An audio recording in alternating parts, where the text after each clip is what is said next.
वाळवा तालुक्यातील वाटेगावचे सुपुत्र अतुल संभाजी मुळे हे वाळवा तालुक्यामध्ये इतिहासाचे अभ्यासक आणि पत्रकार म्हणून सर्व परिचित आहेत.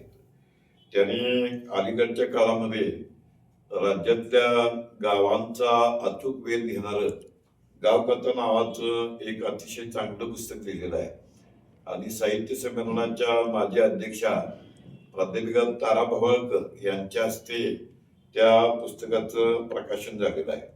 आता अतुल मुळे हे जे आहेत ते इतिहास संशोधक मंडळाचे सदस्य आहेत. त्याचबरोबर पत्रकारितेमधलं पदव्युत्तर शिक्षण त्यांनी घेतलेलं आहे.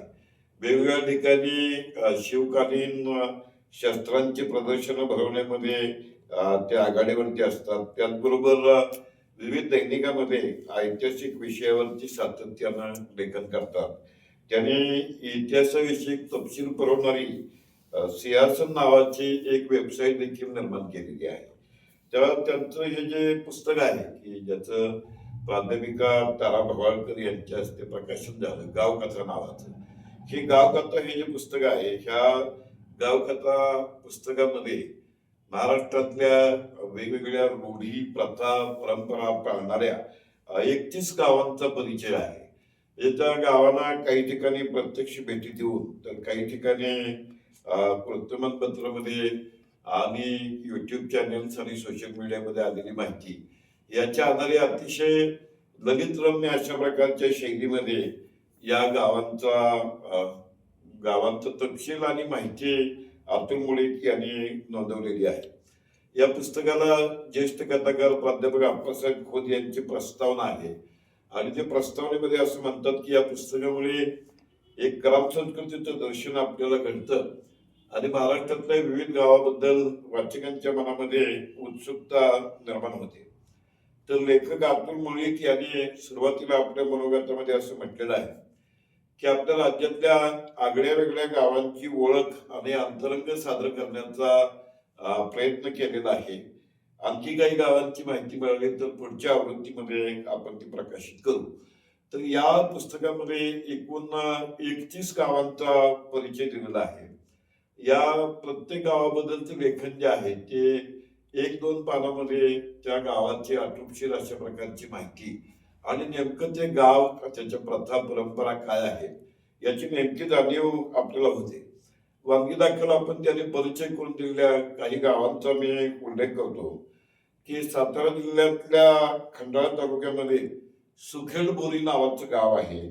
तर सुखेडबोरी हे जे गाव आहे हे बोरीचा बार निमित्तानं एकमेकाला शिव्याची लाखोडी वाहणारं हे गाव आहे. तर सांगली जिल्ह्यातलं बिलवडी हे जे गाव आहे ते सकाळी 9 वाजता सामूहिक राष्ट्रगीत म्हटलं जातं आणि राष्ट्रगीतानं दिवसभराच्या कामाला सुरुवात होते. तेलंगणातल्या एका गावापासून प्रेरणा घेऊन बिलवडीनं हा उपक्रम सुरू केलेला आहे. तर सिंधुदुर्ग जिल्ह्यातल्या वेंगुर्ले तालुक्यामधलं आरवली नावाचे एक गाव आहे. त्या आरवली गावामध्ये देव वेतोबाला नवस फेडण्यासाठी चपला अर्पण करणारं हे गाव आहे. म्हणजे या गावामध्ये फणसाचं झाड देखील तोडलं जात नाही. तर पुढचं गाव आहे नाई चाकूर. हे धाराशिव जिल्ह्यामध्ये उमरगा तालुक्यामध्ये आहे आणि महाराष्ट्र कर्नाटकाच्या सीमेवरती आहे. या गावामध्ये कुत्रोबाचं मंदिर आहे. म्हणजे कुत्रोबाला गावाचं रक्षण करता मानलं जातं आणि कुत्र्याला त्याच्या प्रामाणिक गुणामुळे देव असं मानलं जातं या नाई चाकूर गावामध्ये. तर सांगली जिल्ह्यातल्या वाळवा तालुक्यामध्ये डोंगरवाडी हे गाव आहे. तिथं हनुमान हे ग्रामदैवत आहे आणि इथं रॉकेलचं देवळ पेटवलं जात नाही किंवा राखेल वापरत नाही. तर नांदूर निंबा दैत्य म्हणून जे गाव आहे, म्हणजे पूर्वीचं अहमदनगर किंवा आत्याच्या अहिल्यानगर जिल्ह्यामध्ये पाथर्डी तालुक्यामध्ये हे गाव आहे आणि नांदूर निंबा दैत्य हा रामभक्त होता आणि त्यामुळे ह्या रामभक्त दैत्याची पूजा केली जाते. हनुमानाचं आणि निंबा दैत्याचं युद्ध झाल्यामुळे या गावात हनुमानाचं मंदिर मात्र नाही. तर सांगली जिल्ह्यातलं आणि वाळवी तालुक्यातलं गोटखंडी नावाचं गाव आहे. इथं हिंदू मुस्लिम ऐक्याचं प्रतीक म्हणून मुस्लिम धर्मस्थळाला लागून प्रवेशद्वारावरती गणपती बसवला जातो या वृत्ताची दखल टाइम्स ऑफ इंडियामध्ये देखील घेण्यात आलेली होती आणि हिंदू मुस्लिम ऐक्याचं प्रतीक या ठिकाणी जपलं जातं. तर चिंद्र नावाचे गाव आहे, ते गावपळण जपणारं गाव आहे. कसबा बीड हे कोल्हापूर जिल्ह्यातलं गाव आहे, ते सोन्याचं पाऊस पाडणारं गाव. काही सोन्याची नाणी कुणाही तिथे मिळालेली आहेत. तर अकोल्याजवळचं सांगोळा नावाचं जे गाव आहे, या गावामध्ये रावणाचा 10 तोंड असलेला पुतळा आहे. तिथं रावणाची पूजा केली जाते आणि जवळजवळ 200 वर्ष ही प्रथा पाळली जाते. तर खानापूर तालुक्यातल्या रेणावी हे गाव म्हणजे वाळवा तालुक्यातल्या शिवपुरी किंवा गातलवाडी या गावाप्रमाणे संपूर्ण शाकाहारी असं गाव आहे. सांगली जिल्ह्यातलं कुंडल हे गाव स्वातंत्र्य सैनिकांचं गाव म्हणून सर्वपरिचित आहे. तर सिंधुदुर्ग जिल्ह्यातलं श्रावण तळेवाडी नावाचं जे गाव आहे, त्या गावामध्ये एक क्षेत्रपाल मंदिर आहे आणि या गावात या देवावरच्या निष्ठेपोटी संध्याकाळनंतर कुणीही रडायचं नाही अशा प्रकारची श्रद्धा आहे. म्हणजे या देवताला रडणं आवडत नाही, त्यामुळे संध्याकाळी नंतर या गावात कुणी अगदी दुःखद घटना घडली तरी रडण्याची परवानगी नाही. तर चौंडाळा हे जे गाव आहे हे पैठण तालुक्यामध्ये आहे आणि गावाच्या वेशीत लग्न न होणार हे गाव आहे. कारण रेणुका देवीचा कोप टाळण्यासाठी म्हणून ही प्रथा आहे. या गावामध्ये खाट पलंग नाहीत, लोक जमिनीवरती झोपतात. तर हिवरे बाजार हे तर ग्रामीण विकासाचं केंद्र म्हणून अहमदनगर जिल्ह्यातलं गाव हे सर्वपरिचित आहे. सिंधुदुर्ग जिल्ह्यातल्या वेंगुर्ला तालुक्यामध्ये आरवली हे जे गाव आहे, इथं देव वेतोबा आहे हे आपण बघितलंच. तर तळबीडला वसंतगड कराड इथं रावणाचा भाचा चंद्रसेन याची पूजा केली जाते. सातारा जिल्ह्यातलं आणखीन एक गाव आपशिंगे मिलिटरी, म्हणजे या गावामध्ये स्वातंत्र्यपूर्व काळापासून लष्करामध्ये भरती होणाऱ्या लोकांची संख्या जास्त असल्यामुळे आपशिंगे मिलिटरी असं गावाचं नावच पडलेलं आहे. तर ट्रकांची संख्या जास्त असल्यामुळे बुदरगड तालुक्यातलं मुदाळ हे गाव आहे, हे ट्रकचं गाव म्हणून ओळखलं जातं. शिव तालुक्यामध्ये आपशिंगे मिलिटरी प्रमाणेच टाकळी गावाला सैनिक टाकळी म्हणतात, कारण इथंही सैनिक भरतीची मोठी परंपरा आहे. तर बीड जिल्ह्यातल्या माजलगाव तालुक्यामध्ये आढळा नावाचं गाव आहे. हे गाव गोदावरीच्या तीरावरती वसलेलं आहे. इथं मोरेश्वर मंदिर आहे आणि मोरेश्वर मंदिराला दरवाजा नसल्यामुळे इथं घराला देखील दरवाजे नाहीत. तर सांगली जिल्ह्यातलं बागणी हे आणखी त्यांचं गाव आहे.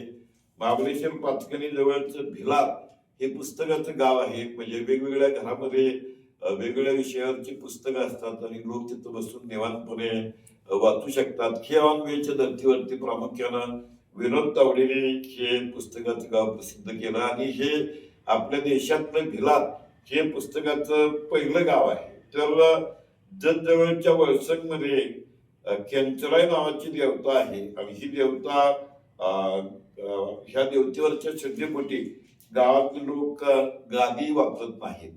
तर कोर्रई नावाचं आणखीन एक गाव आहे, हे मराठी गाव आहे, पण या गावामध्ये पोर्तुगीज भाषा बोलली जाते. सांगली जिल्ह्यातलं नागाची पूजा करणारं 32 शिराळा हे गाव तर सगळीकडे सर्वपरिचित आहेच. त्याचबरोबर माळशिरस तालुक्यामध्ये निमगाव मगराचे म्हणून जे गाव आहे, इथं पतंगासारखा नागपंचमीच्या काळामध्ये वावडी महोत्सव होतो. या वावड्यावरती आकर्षक अशा प्रकारचा मजकुरी ओळखला जातो. तर वडाचे मसवे या गावाच्या नावातच वड किती महत्वाचं आहे आणि त्या गावातल्या वडाचं महात्म्य सांगितलेलं आहे. तर रत्नागिरी जिल्ह्यामध्ये वेळास नावाचे एक गाव आहे, ते कासवांचं गाव म्हणून ओळखलं जातं. कोल्हापूर जिल्ह्यातलं हुपरी हे चांदीचं गाव आहे.